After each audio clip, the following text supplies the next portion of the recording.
What's going on, you guys? Nuclear Winter here with another video. Now, I know I haven't been posting any voiceover videos or any super edited funny videos in a while, and that is because I have not had my editing software, and now it's back. We have it for another year. We're gonna go off this summer and spring, and my headset is trying to shut itself off. Hold on.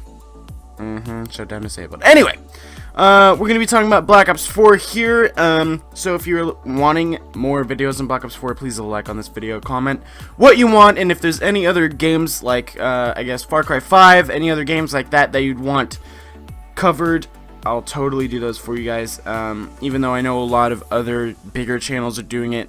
I really enjoy making these videos, even if they don't get as many views as they do. I totally don't care about that because the YouTube monetization is going off, and I'm going to start rambling about that, so I might as well shut up and do the video. Anyway, Call of Duty Black Ops 4 has been totally confirmed by the studios and Call of Duty itself, so, which is Activision, but we're just going to call them Call of Duty because everyone does not like Activision. Activision's kind of, ooh. Anyway. So, we're going to be discussing the setting of Call of Duty Black Ops 4. Now, a lot of people are saying, not a lot, but I guess there's a few minorities out there that are like, oh god, it's futuristic, oh no. And they have to realize this, that it's not going to be that. It's not.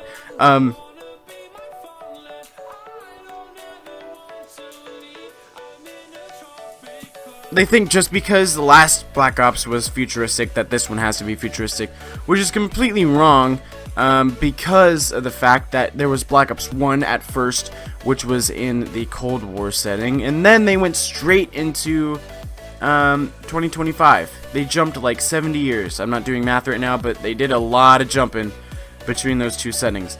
Now, they could totally go back to that. They could totally go just a few years in the past, like to a modern, not modern, but like a Ghost setting, which I really hope for. I really loved the setting of Ghost. I love the plot in Ghost. I actually like the game Ghosts. We have a few videos on Ghosts on the channel, which were pretty fun. They're pretty funny. But yeah, I really love the setting of Ghosts. I just really like the feel of the game, as well as they could totally go to a modern setting like Modern Warfare 3, Modern Warfare 2, which I really like as well. I think that it's going to be a near future game or a modern game. The reason I think it's going to be either those two is because it's the only setting that I know of, except for if they go back to World War I or Civil War or something like that, or like Afghanistan, which they did touch on in Black Ops 2. They could totally do more storyline there. There's a lot of gaps between those. If they go back to like 1980s with Woods and Mason, that would be totally cool with me. But I think it's going to be a modern game because every other studio, except for Sledgehammer, but Sledgehammer kind of did a modern game with Advanced Warfare, because if you play Advanced Warfare's campaign, it's basically the Modern Warfare 3 campaign, but with like a new futuristic skin with new weapons and gun equipment and stuff like that. If you play it, and it looks like a modern game too. Advanced Warfare is absolutely amazing. Campaign-wise, I like the multiplayer, but it just, it gets boring after a while. It's kind of hard, but it's basically a modern game if you think about it. So I think it's going to be a modern game or a setting like Ghosts. I would really love that to happen, just because it's Ghosts is probably my favorite setting out of all of them, except for Black Ops 1. Black Ops 1 had my absolute favorite setting in the Cold War. It was the best. It felt like home, kind of. I don't know why, but it just did. Like the Nuketown on there, everything was just dark and gritty, and then you went into the cities, and it was like really beautiful, but people were dying. It was great. It was great. I loved Black Ops 1. It's my absolutely 100% favorite campaign of all time. The only thing that is kind of confusing with the Black Ops 4 tease that we got, they did mash all of the Black Ops intros. So when you go into the game and it shows like a bunch of like really cool like cinematics, and then it goes to the Activision logo, they collaged all of those together to the teaser, and then at the end it finally went into the 4 tally marks. So they went Black Ops 1 first, and then 2, and then 3.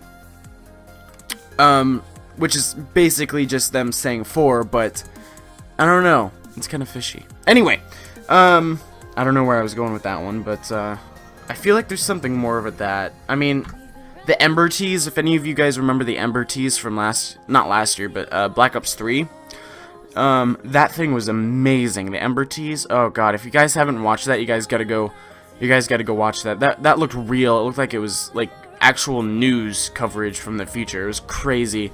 It was emotional and it was creepy and dark. I even heard it on the radio. I heard the Ember Teas trailer for Black Ops 3 on the radio. It's a guy named Clyde Lewis, and he's a conspiracy theory talk show, and he was playing that as his intro. It was amazing. I was like, wait a minute, is this Black Ops 3? I was like, oh, that was crazy. Anyway, yeah, that was so weird. But another thing that I think, the last thing I think that could prove that they're going to either a Cold War setting again, or to a modern game, is that the logo that they used for Black Ops 4, not the 4 tally marks, but the actual logo that says Call of Duty, is exactly the same as Black Ops 1's. Now I'm going to put the image up on the screen right there. It's pretty cool, but it's exactly the same as the Black Ops 1 logo, which I think is, ooh, that's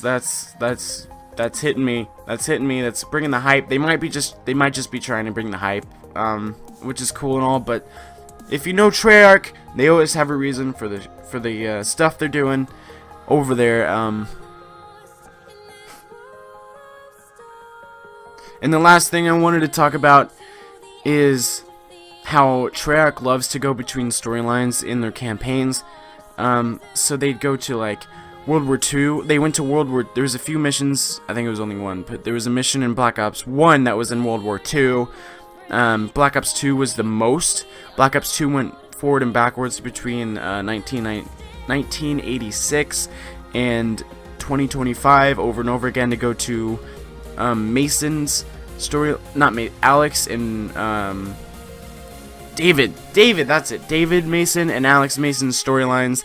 You can see Old Man Woods and the Badass Woods. They're both badass, but I think there's going to be a lot of that in this storyline. I really hope that they touch back onto the Black Ops 1 or 2 storyline, just because the Black Ops 3's campaign was absolute trash, but it is really trippy, and it's not really a Call of Duty campaign.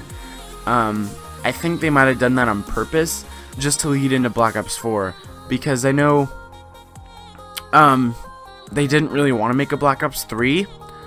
They really focused on zombies and multiplayer for Black Ops 3.